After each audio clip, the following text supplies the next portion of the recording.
नेपाल की 9 सितंबर की जनजी क्रांति को दुनिया ने देखा, लेकिन उन चेहरों को अभी तक दुनिया ने नहीं देखा है जो इस क्रांति को पिछले कई महीनों से तैयार कर रहे थे, तिनका तिनका जोड़ के। अब नेपाल में एक अंतरिम सरकार है। सुशीला कार्की उस सरकार की अंतरिम प्रधानमंत्री हैं। मार्च में नेपाल में चुनाव होना है 2026 में, लेकिन ये सब कुछ जिन लोगों ने किया, उस कोर कमेटी के 2 लोग आज तक पे एक्सक्लूसिव बातचीत के लिए हैं। अर्जुन शाही, जो अंतरराष्ट्रीय रिलेशंस के, इंटरनेशनल रिलेशंस के स्टूडेंट रहे हैं, और साथ में तनका धामी, जो भारत में बीबीए की पढ़ाई के लिए, मैनेजमेंट की पढ़ाई के लिए गए थे, और अब दोनों मिलके उस कोर कमेटी का हिस्सा हैं जो आगे नेपाल के रणनीति को, भविष्य को तैयार करेगी। तनका, आपसे मैं समझना चाहूंगा कि क्या आपको पढ़ाई के लिए भारत जाना पड़ता है या कमाई के लिए आप लोगों को विदेश जाना पड़ता है? इसकी वजह से भी बहुत बड़ा ये सब कुछ जो हमने देखा, क्रांति, वायलेंस और पूरा पॉलिटिकल क्लास को आप लोगों ने बाहर कर दिया, रिजेक्ट कर दिया। मतलब आमतौर पे सत्ता के खिलाफ लड़ाई होती है, आप लोगों ने सत्ता विपक्ष सबको एक साथ उठा के शून्य कर दिया है। क्या वो कारण है? वो भी कारण है, वो भी एक कारण है। पढ़ाई से कमाई के लिए बाहर जाना पड़ता है, तो वो नेता क्या कर रहे हैं, वो भी एक जगह है। क्या कर रहे हैं नेता? वो भ्रष्टाचार कर रहे हैं।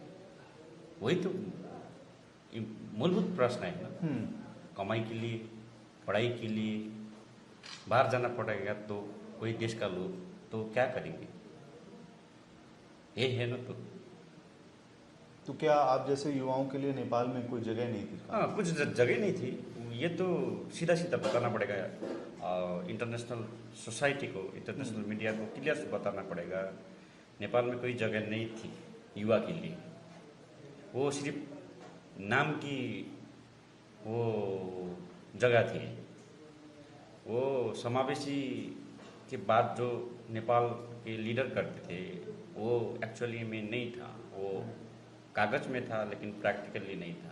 डेमोक्रेसी जो है वो सिर्फ कागज तक सीमित। हाँ, कागज में थी भी। अच्छा, ये बताइए मुझे कि आप कह रहे हैं कि युवाओं के लिए कुछ नहीं था, लेकिन मैं आपके देश का जब इंस्टाग्राम इन्फ्लुएंसर्स देखता हूँ तो मैं देखता हूँ एक से एक बड़े से बड़े ब्रांड का सामान यूज़ कर रहे हैं वो लोग, बड़ी से बड़ी ट्रिप्स पे घूम रहे हैं, और कई सारे एनोनिमस अकाउंट्स जो आपके इस क्रांति के दौरान चल रहे थे वो लोग दिखा रहे थे। मिस नेपाल से लेके और सारे इन्फ्लुएंसर्स कितने लैविश लाइफस्टाइल में जी रहे हैं। तो अगर अपॉर्चुनिटी नहीं थी तो ये लोग कैसे लाइफ जी रहे थे? For explanation of that one, the social media life and the real life is different.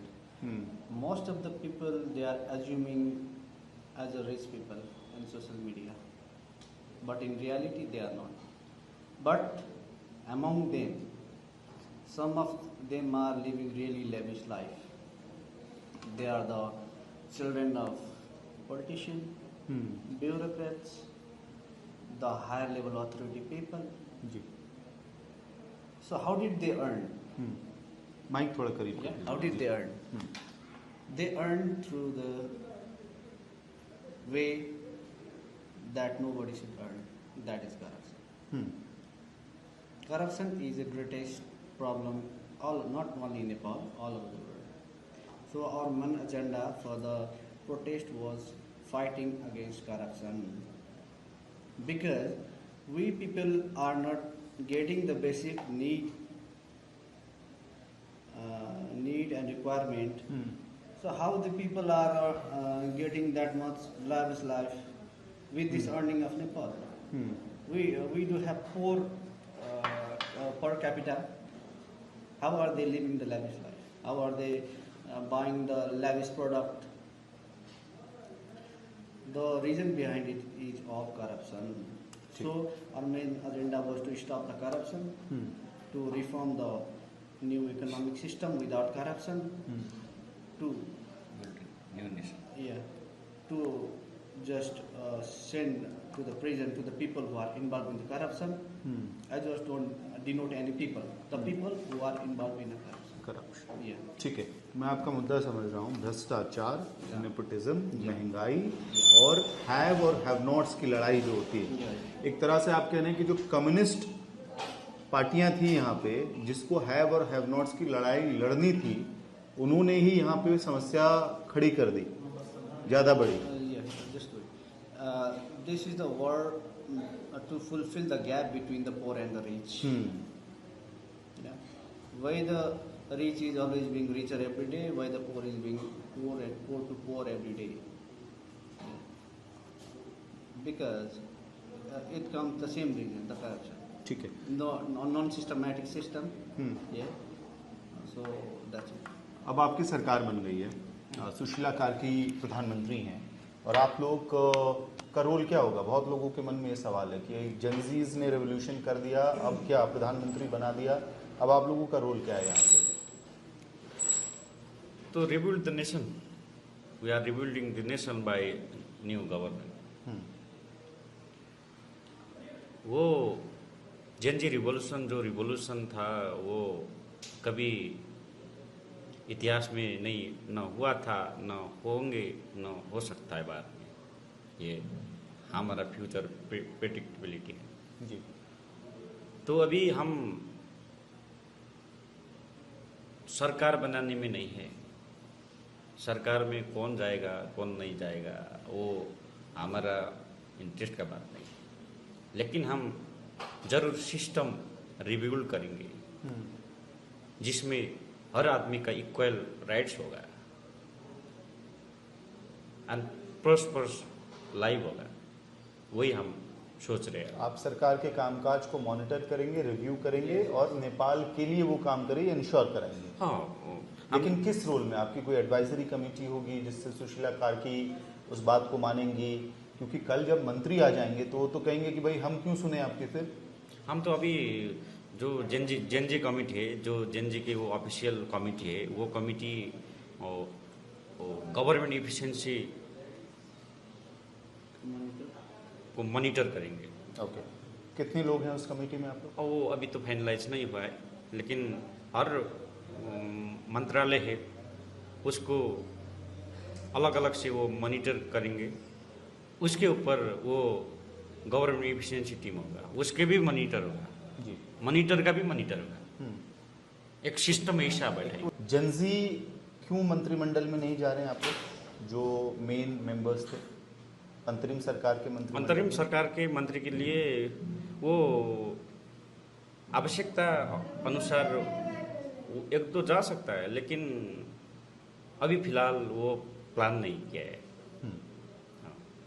कब तक माना जाए कि मंत्रिमंडल बन जाएगा? मंत्रिमंडल के लिए जल्दी से जल्दी वो एक्सरसाइज करेंगे हम, वो उसमें एक्सपर्टीज टीम वो ढूंढेंगे, वो आदमी कैसा है, वो आदमी का रिक्वायरमेंट कैसा है, वो आदमी इस काम करने के लिए लायक है कि नहीं, है ना, उसका बैकग्राउंड भी चेक करेंगे। वो मेजॉरिटी ऑफ द पीपल वो लाइक करेंगे तो हम भी लाइक कर सकते हैं, तो हम एक्सपर्टीज टीम से वो तो क्या माना जाए फिर से हर मंत्रिमंडल के लिए आप लोग पोलिंग कराएंगे जैसे सुशीला कार्की के लिए ऑनलाइन वो नहीं कराया होगा, आपने? वो तो संभव नहीं है। वो तो नहीं है, बाहर मीडिया ट्रायल चल रहा है, इसमें कोई सत्यता नहीं है जी। हम तो एक्सपर्टीज टीम ढूंढ के लाएंगे, एक सिस्टम जो युवा हो और एक्सपर्ट हो, डोमेन की एक्सपर्टीज हो उनके हाँ, पास। हाँ। ठीक है। इसके साथ एक सवाल ये बनता है अब कि क्योंकि मार्च में अब चुनाव के तारीख लगभग तय हो गए हैं कि होना है हाँ। नेपाल में, तो क्या जिस तरह से हमने बाकी देशों में देखा कि जो क्रांति करने वाले लोग थे उन लोगों ने या तो अपनी पार्टियां बनाई या डायरेक्टली सत्ता पे अपना कब्जा किया, यही सबके मन में, हम जब नेपाल में घूम रहे हैं तो लोगों के मन में सवाल आ रहा है कि वो चाहते भी हैं कि जेनजी का रिप्रेजेंटेशन हो नहीं सरकार में। आप लोगों का क्या प्लान है? वो अभी बाहर में जो सिस्टम था अभी इधर नहीं चलेंगे, अभी ये नया सिस्टम बिल्ड करेंगे। नया सिस्टम बिल्ड ऐसा होगा जो सिस्टम को कोई वो डैमेज नहीं कर सकते, ऐसा हम वो सिस्टम बिल्ड में बहुत प्रैक्टिस कर रहे हैं अभी। सिस्टम पे फोकस है? सिस्टम पे फोकस है। तनका ये बताओ, आपसे भी मैं जानना चाहता हूँ कि भी कई लोगों को चिंता और ख़ास तौर पे ये नैरेटिव उन लोगों द्वारा तैयार किया जा रहा है जो पहले या तो सत्ता में थे या सत्ता के करीब थे कि आप लोग नेपाल के संविधान को ख़त्म कर देंगे, जिसके लिए बहुत लोगों ने अपनी जान दी और उस संविधान को खड़ा किया था। For this question, we will be changing some of the part of the constitution, but we won't be rejecting this constitution. Constitution is the one protecting us from every part. We didn't build this constitution within a day. It took many years to build this constitution. So in that case, we will be changing some of the part of the constitution that were in the favor of the bureaucrats and the politician Okay. and the multi-party that were ruling in this country. We will be changing some of the points in the constitution that will be in the favor of the public of Nepal. क्या presidential democracy की तरफ जा रहा है नेपाल? जल्दी है ये सवाल पूछना, मैं जानता हूँ, लेकिन it's too early Too early. to ask the question. So ठीक है। later we'll just give our review regarding. ठीक है, इस वक्त आप लोग क्या काम कर रहे हैं, क्योंकि अब तो क्रांति हो गई, काम क्या हो रहा है अभी? After protest, we are cleaning the street, rescheduling the traffic lights. We are sending the volunteers in the street to control the traffic, as well as we are doing the cleaning program. We are traveling. We are traveling to the different hospitals to see the victims of this protest, to see the great people who have given their highest effort to build a new government. ठीक है, एक चीज़ मैं समझना चाहता हूँ आप दोनों से कि ये जो पूरा जनजी प्रोटेस्ट खड़ा हुआ, इसमें आप लोगों ने प्रमुखता से कौन कौन से सोशल मीडिया हैंडल्स का इस्तेमाल किया? क्योंकि हम देख रहे थे जब नेपाल हम पहुँचे और हमारा एल्गोरिदम चेंज हुआ फ़ोन का, तो इंस्टाग्राम पे अलग चल रहा है, टिकटॉक हम देख रहे हैं, हर कोई टिकटॉक चला रहा है, तो ये कहाँ से कोऑर्डिनेट हो रहा था? फेसबुक से, टिकटॉक से, इंस्टाग्राम से, कहाँ कौन कौन सा प्लेटफॉर्म था और क्या अलग अलग टीम्स अलग अलग प्लेटफॉर्म को चला रही थी? वो इस पे अभी जो सिस्टम था वो सिस्टम हिलाने में एक का योगदान नहीं है। लीडरशिप जरूर हमने की है, लेकिन उसको वो जो मूवमेंट है इसको डिसेंट्रलाइज किया था। मतलब ब्लॉकचेन है ना, वो जो ब्लॉकचेन है वैसे ही सिस्टम तैयार किया था हमने, तो ये रिवोल्यूशन तैयार विन सिचुएशन में गया है। कैसे कोऑर्डिनेट करते थे दिन में? कितने पोस्ट जाने हैं, कौन सा वीडियो जाना है, कहाँ जाना है, और जो वीडियो काठमांडू में चलेगा वो नेपालगंज में चलेगा कि नहीं, ये कैसे देख रहे थे? So in this case, every social media and every people of Nepal has contributed from their side. Every Gen Z community, every Gen Z age group people has contributed in this transformation, reformation, and to create this win-win scenario. Not from the social media side, also from the ground level. Yeah. There were some gatherings, and many people were trying to do the peaceful protest. Mic थोड़ा पास To the peaceful protest, हाँ. but the government that was running the country at that time killed our 20 people brutally. They murdered, I called it as a murdered our 20 youth who were dreaming to save their future, with a bullet on their head, on their back, on their leg. That was not tolerable. That was not really tolerable. इसलिए हिंसा We हुई? youth don't accept violence. We youth don't promote violence. But if the government, corrupted government, is willing forcefully to be part of this massacre, we were ready. We were ready to die for our country. We were ready to die for our soil. We were ready to do everything that could make it happen. क्योंकि 20 बच्चों की, 19 बच्चों की जान गई, इसलिए आप लोग जान देने के लिए भी तैयार हो गए। Yes, every citizen. एक सवाल और उस Yeah. पे मैं, क्योंकि जो सोशल मीडिया वाला सवाल था, मैं इसको जानबूझ के पूछ रहा हूँ क्योंकि अब आपको ये आदत डालनी पड़ेगी, आपसे अब सवाल पूछे जाएंगे, है ना? फेवर का समय खत्म हो गया, अब आपसे सवाल क्रिटिसिज्म वाले फॉर्म में रिव्यू होगा आपका कि डिस्कॉर्ड एक प्लेटफॉर्म है जहाँ पे हमारे इन्वेस्टिगेशन में ये पता चला कि किस तरह से कई सारे लोग डिस्कॉर्ड पे आके नेताओं के घरों को टारगेट करने के लिए, उनकी हत्या करने के लिए, जगह जगह पे आगजनी करने के लिए भड़का रहे थे। तो आपको क्या लगता है, ये आपके अपने जेंजी ग्रुप के लोग थे या कुछ और फैक्टर था इसमें जो प्ले आउट कर रहा था? Like I said, Gen Zs were not planning to do violence. Gen Zs were not planning to do violence. We were starting a peaceful protest in Kathmandu, Baneshwar. But the government itself pushed the situation there. To this. Yeah, took a situation in that condition. So every age group. After that, our all the people of Gen Zs who were killed brutally, we cannot see their blood. So every father, mother, every age group people Came out. came for the protest Yeah. to ensure that this government has to fall down. This government has killed the pillar of the nation brutally. Is this acceptable in the India? Is it? किसी भी democracy में इसका Yeah. Acceptance नहीं हो सकता है। Democracy is for the people, जी। not for the politician and not for the bureaucrats. Correct, ठीक है। सुशीला कार्की के नाम का चयन आप लोगों ने कैसे किया, क्या क्राइटेरिया था? वो हमने तो वो जो टीम मेंबर है, वो ऑफिशियल टीम मेंबर है जेन जी रिवोल्यूशन नेपाल के, वो टीम में 4-5 लोग और थे। इस पे बालिन शाह, हरक साम्पांग और 2-3 लोग और दूसरे थे। अभी ये जो क्रिटिकल कंडीशन है, वो कंडीशन को हैंडल करने के लिए Sushila Karki will be the best, हमने यही सोचा। क्यों? वो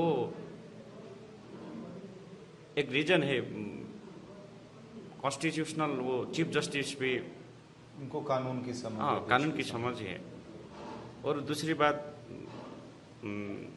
नेपाली जनता जो है बहुत इमोशनल है, उसको थोड़ा डाउन करने के लिए अभी जो क्योस सिचुएशन है, वो सिचुएशन को डाउन करने के लिए भी वो जो मैच्योर लोग है, वो हम तो वो माता जैसी है वो।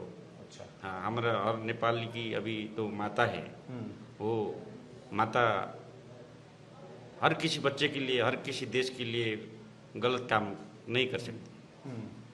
तनका आपसे मैं जानना चाहूँगा, क्योंकि वो फोटो भी आई और बहुत वायरल हो रही है, वो कह रहे हैं माता की जैसी हैं। आप माइक करीब रखिएगा ताकि आवाज़ आ पाए आपके। कि ये सब करने के प्रोसेस में आप लोगों ने एक और हिस्ट्री क्रिएट कर दिया।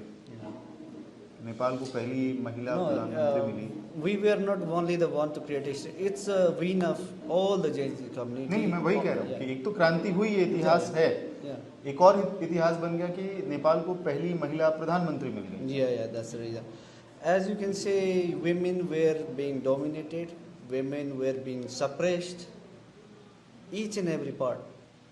So we thought the government must be ruled with the capacity, not with the gender. There is no involvement of the gender to rule the nation. Every citizen have right to rule the nation. So in that case, Sushila Karki is very much capable. Sushila Karki is very much capable. She is like a mother to us, mother to every citizen of Nepal. She is highly capable person. She can handle each and every situation in a right way, and she can just help to rebuild the nation in a right way. ठीक है, मैं समझ गया। आप दोनों convinced, और आपकी in fact team ही convinced रही होगी, तभी वो प्रधानमंत्री हैं इस वक्त। थोड़ा हम भारत के कॉन्टेक्स्ट में बात करते हैं। प्रधानमंत्री नरेंद्र मोदी के बयान और उनके स्टैंड को लेके आप लोग कल तक बहुत चिंतित थे कि भारत की सरकार आखिरकार इस पूरे क्रांति को किस रूप में देख रही है। आज प्रधानमंत्री नरेंद्र मोदी ने इस पे बयान भी दिया, नई सरकार का स्वागत किया, सुशीला कार्की जी को बधाई दी और युवाओं की तारीफ की नेपाल में, खासतौर पे जिस तरह से नेपाल को दोबारा से आप लोग संगठित करने में लग गए। प्रधानमंत्री नरेंद्र मोदी के इस बयान को जेनजी की ये टीम कैसे देखती है? वो इंडिया बहुत सारे पहले से हमारा अच्छे रिश्ते हैं। वो छिमेक मुल्क कभी वो दूसरे को वो डिसस्टेबिलिटी नहीं देखता है, नहीं नहीं चाहते वो। दो करीबी नेबर्स एक दूसरे की स्टेबिलिटी खराब हो ये नहीं चाहते। हाँ, नहीं हो चाहते वो, क्योंकि वो दूसरे देश में भी इम्पैक्ट पड़ता है। वो नरेंद्र मोदी अभी वो विश्व के टॉप 10 लीडर से टॉप 10 लीडर पे आते हैं। इंडिया के अभी इकोनॉमी दूसरे और तीसरे, आई थिंक तीसरे पर है तीसरे अभी। नंबर पे आ गई। वो बहुत सारे लोग इंडिया में, वो नेपाल में स्टेबिलिटी होगा तो हमारे के लिए भी अच्छे होंगे, ये सोचते हैं। तो नरेंद्र मोदी जी का वो जो स्टेटमेंट है वो हम अभी स्वागत करते हैं नेपाल के लिए। वो जन जी का ऑफिशियल टीम भी स्वागत करते हैं। जी। हम चाहते नेपाल को स्टेबिलिटी करने के लिए भारत हर संभव कोशिश करे। अभी किस तरह की मदद चाहते हैं भारत से?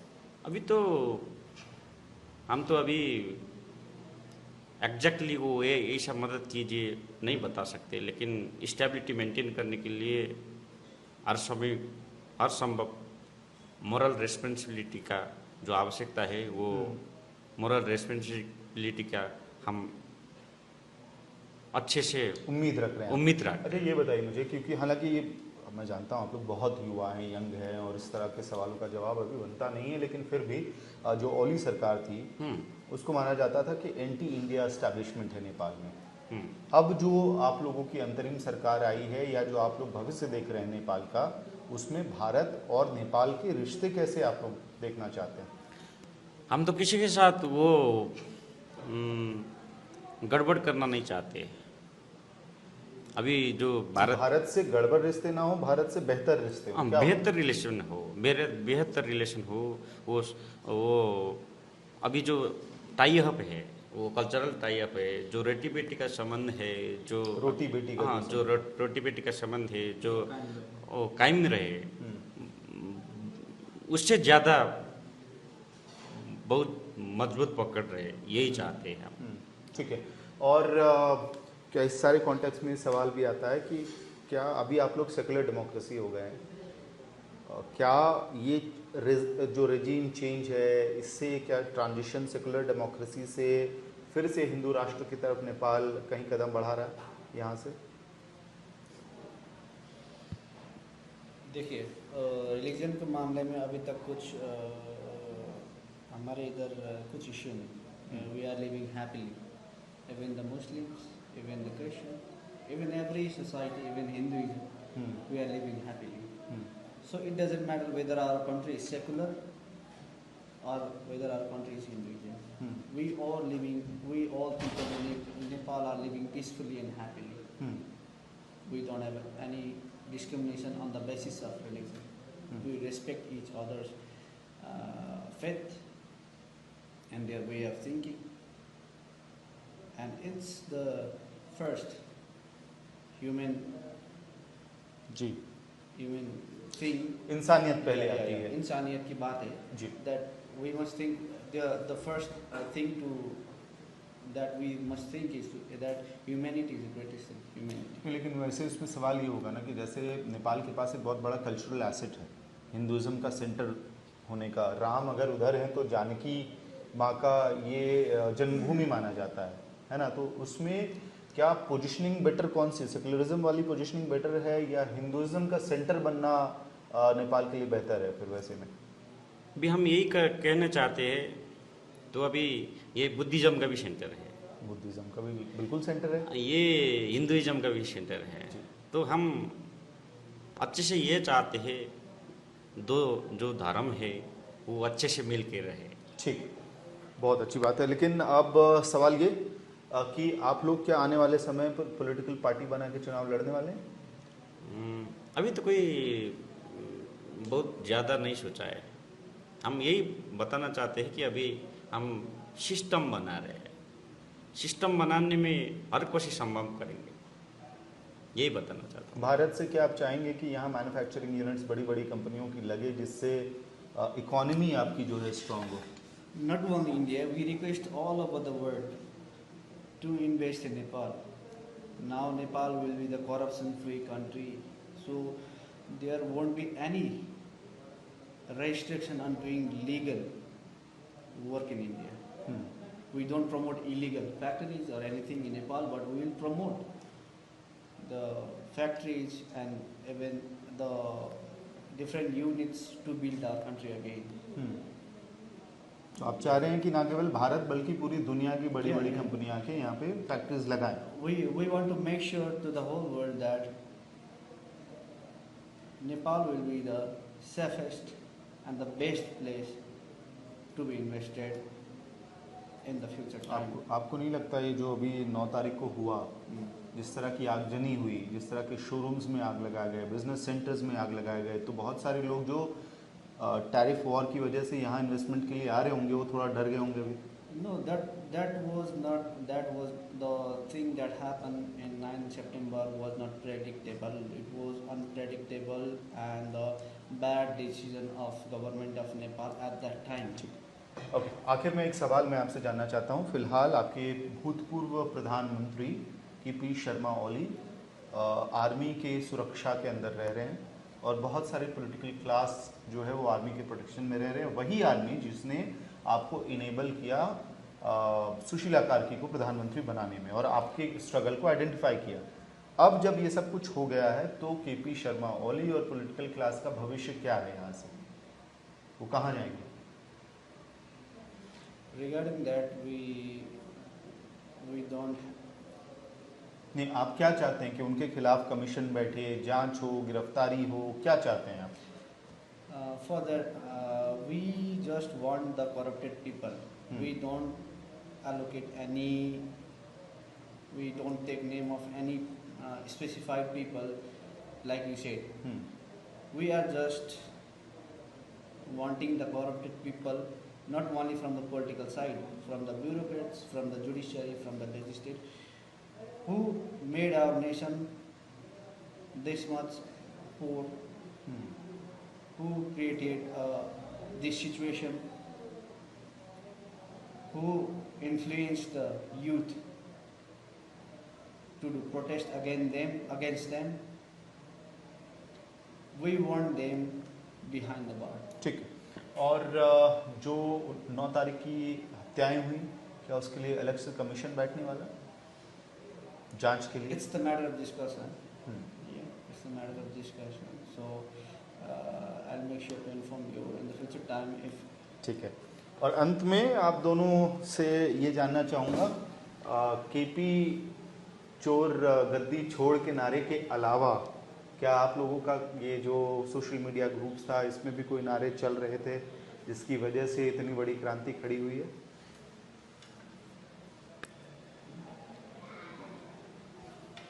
अब आदत डालनी पड़ेगी ये माइक अपने पास रख के बोलने की। जी, तो अभी बहुत सारे रीजन है, वो बहुत सारे नारे लग सकते हैं। जो जब अन्याय और अत्याचार होगा तब तो हर संभव पुशअप करेंगे कि वो सिस्टम हिलाने के लिए। बहुत सारे नारे, बहुत सारे करप्टेड पीपल के लिए हमने बहुत सारे प्लान किए थे, एक्सरसाइज किए थे।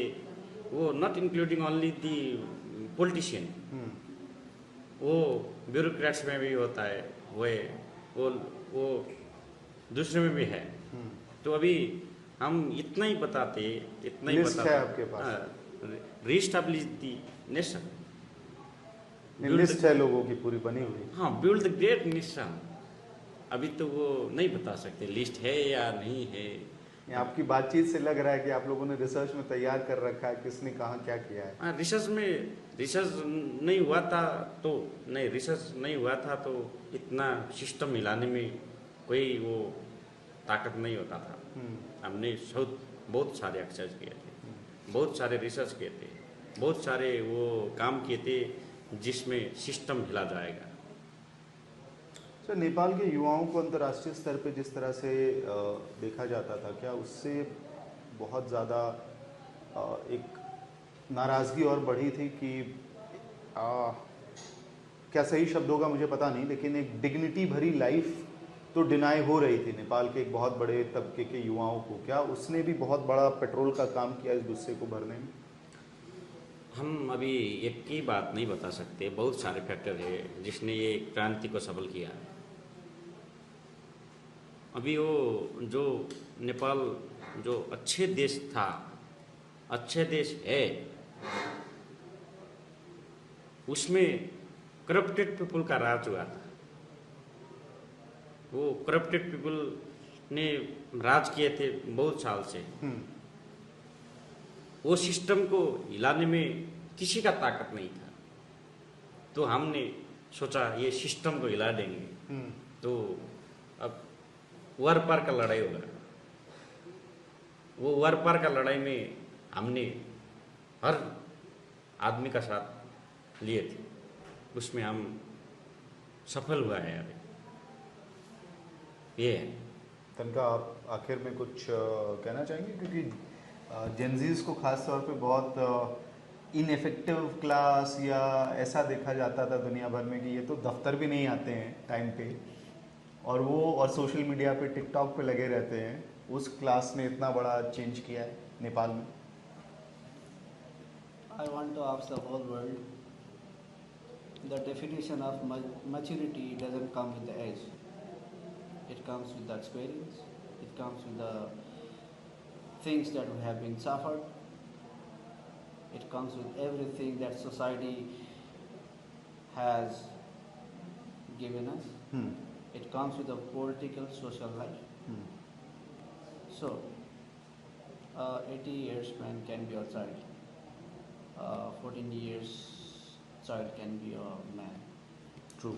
Yeah? So in that case, I want to make this whole world to remember, don't ever discriminate, dominate any age group people on the basis of the time that they have spent in this earth. जी। और बतौर क्रांतिकारी, अगर आप अपने आप को क्या देखते हैं, मतलब क्रांतिकारी देख रहे हैं? अगर देख रहे हैं तो इंस्पिरेशन कौन है? मान लीजिए 3 मॉडल हैं दुनिया में। मैं मॉडल की बात कर रहा हूँ। एक गांधी का मॉडल है ना, एक भगत सिंह का मॉडल है, और इससे भी इतर क्रांतिकारी मॉडल है चे गुवेरा का। और आपके देश में ये तीनों मॉडल्स पे बहुत राजनीति और अंडरस्टैंडिंग और आइडियोलॉजिकल बिलीफ रहा है लोगों का। तो आप लोग किस वाले मॉडल में फिट होते हैं? Talking about the model, we cannot say we have the model of the father of India, Gandhi, and the other respected people. This is the need of time. This is the need of time.